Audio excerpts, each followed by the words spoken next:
From Asia-Pacific economies, we are Group 18, discussing the economy of Korea.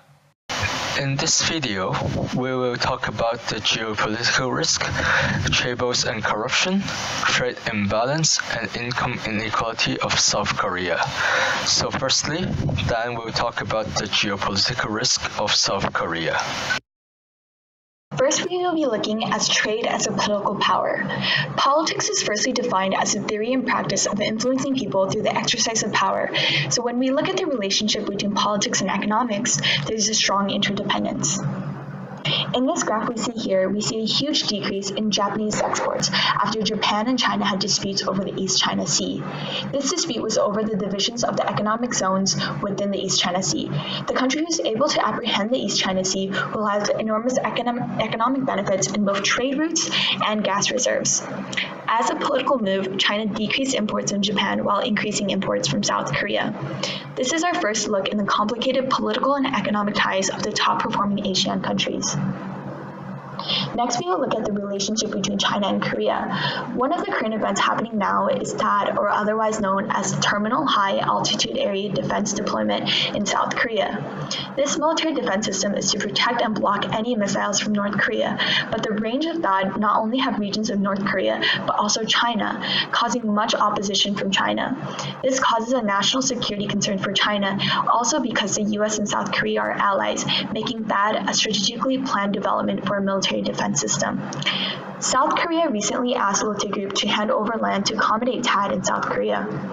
A few days later, 23 Lotte Mart stores all across China were shut down by apparently quote-unquote safety regulations.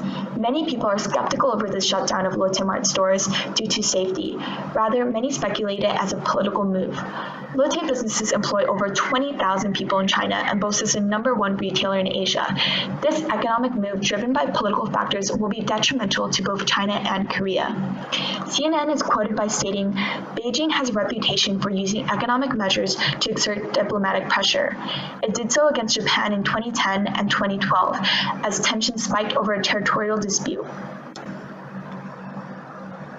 This THAAD incident shows a very unstable political and military relationship between North and South Korea. In 1945, after the split of North and South Korea, since then there has been many missile tests and political conflicts from both countries, as well as partnering allies. Although South Korea's national credit rating is increasing at a steady rate, a rise of geopolitical tensions may alter this steady rise of credit ratings and investments, especially if you take into account the implementation of THAAD in South Korea and just 2 months ago, North Korea's first launch of their medium-range ballistic missile. We see that unstable geopolitical affairs could have an enormous impact on trade and future investment. Political tensions and relationships need to be assessed in order to accurately forecast economic conditions, growth, and potential weaknesses.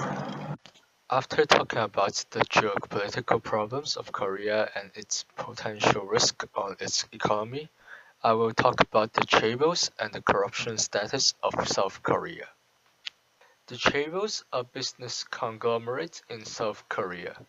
They typically own numerous of multinational enterprises, and in most cases, they are family-controlled groups.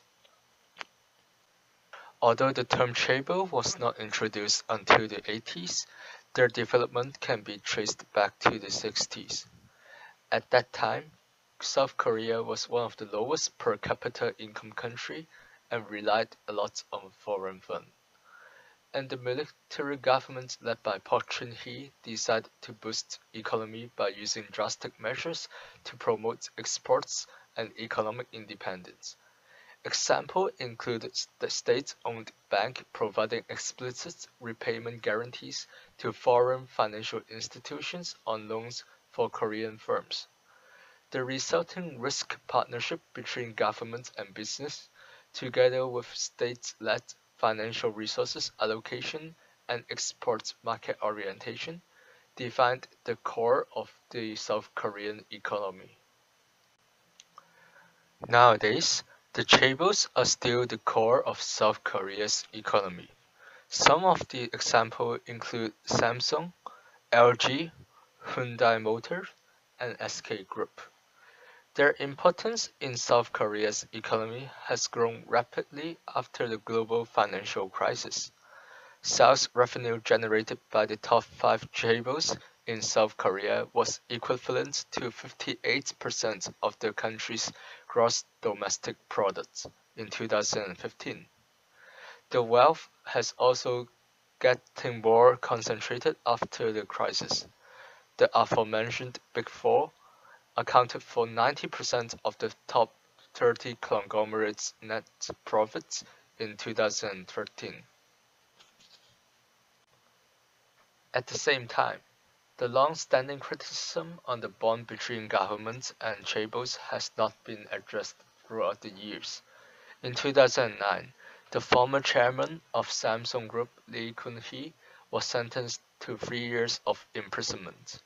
However, later in the same year, the former president Lee Myung-bak granted him a special amnesty, who was not imprisoned yet, so that he can retain his membership at the International Olympic Committee and lead a campaign of South Korea's city of Pyeongchang to host the 2018 Winter Olympic.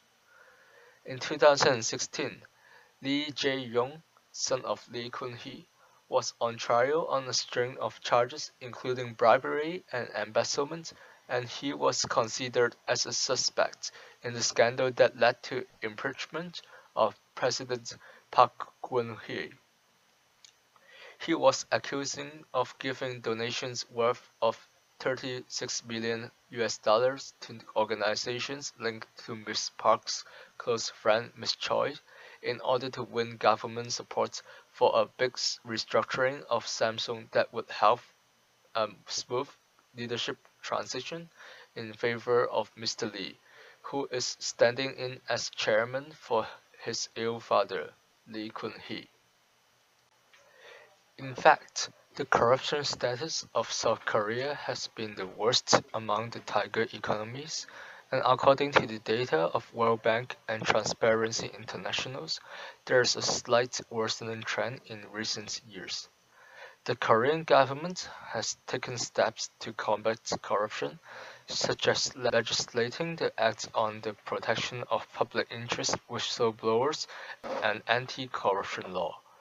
But illicit business behavior is still common among chaebols, and their powerful role in South Korea's economy has made corruption investigation very difficult. And it is still a long way for Korea to attain a cleaner economy. Next, I'll be discussing another issue facing Korea, its overdependence on exports. Between 1964 and today, South Korea's exports have risen dramatically, from about 3% of GDP to over 55% in 2014. Starting with the Korea Export No. 1 policy in 1964, the government has created tax incentives to encourage export-oriented industries. Export-oriented development is an effective strategy in the Asian miracle economies, but a continuing overdependence on exports makes Korea vulnerable to global fluctuations in trade and exchange rates. Today, Korea's exports are concentrated in several key sectors. Electrical machinery, vehicles, and chemicals accounted for nearly 50% of exports in 2014. As other countries such as China begin to enter these industries, increased competition could cause major slowdowns in Korea's economy. To combat the strain of an overly export-oriented economy, Korea should consider some of the policies currently being implemented by its neighbor China to increase the amount of household consumption in their economy.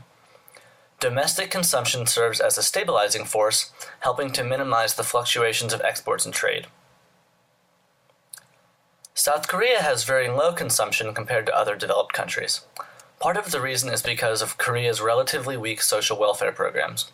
Because the government does not provide social security, citizens feel that they must save a lot of their money for emergencies, like if they lose their job or have to support their parents in retirement for 20 to 30 years. This savings reduces household consumption, which acts as a stabilizing force in the economy.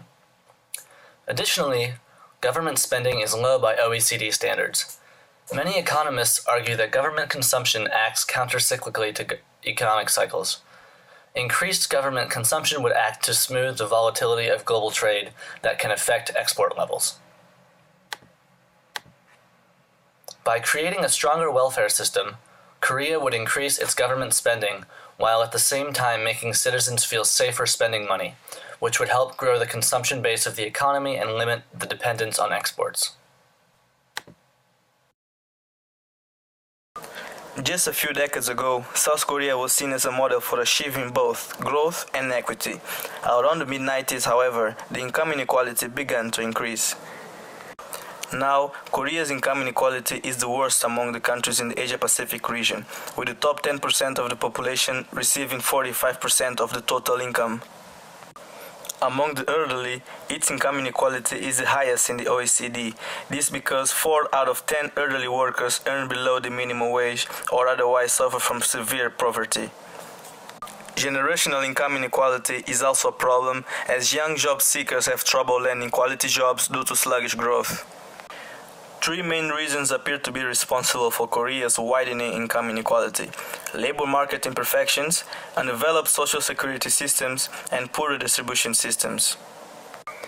When it comes to labor market imperfections, the duality between regular and non-regular employment has been a key driver of inequality, with non-regular employment constituting around 1/3 of the total labor force. While duality can keep unemployment low, non-regular workers typically earn less, receive fewer training opportunities, and lower social insurance coverage, which contributes to higher wage inequality and lower social mobility. Gender occupational inequality is also very pronounced in the Korean labor market. Figures suggest that about half of the female college graduates who are provided with adequate skills are not contributing to the economy. To worsen, women are concentrated in non-regular jobs. As a result, the gender wage gap in Korea is the highest among the OECD. The situation of the elderly stems from the pension systems not yet being firmly established, resulting in a large number of working seniors, many of whom earn low wages. At the issue is the fact that 1 in every 2 working seniors is suffering from low wages, with hourly pay less than 2/3 of the median. A total of 56.5% of elderly workers are classified as low wage, with 37.1% earning below minimum wage. Among elderly female workers in particular, over 7 out of 10 earn low wages, with nearly half making less than minimum wage. The situation is one in which seniors who do find work are faced with low-quality jobs that leave them stuck in the poverty class.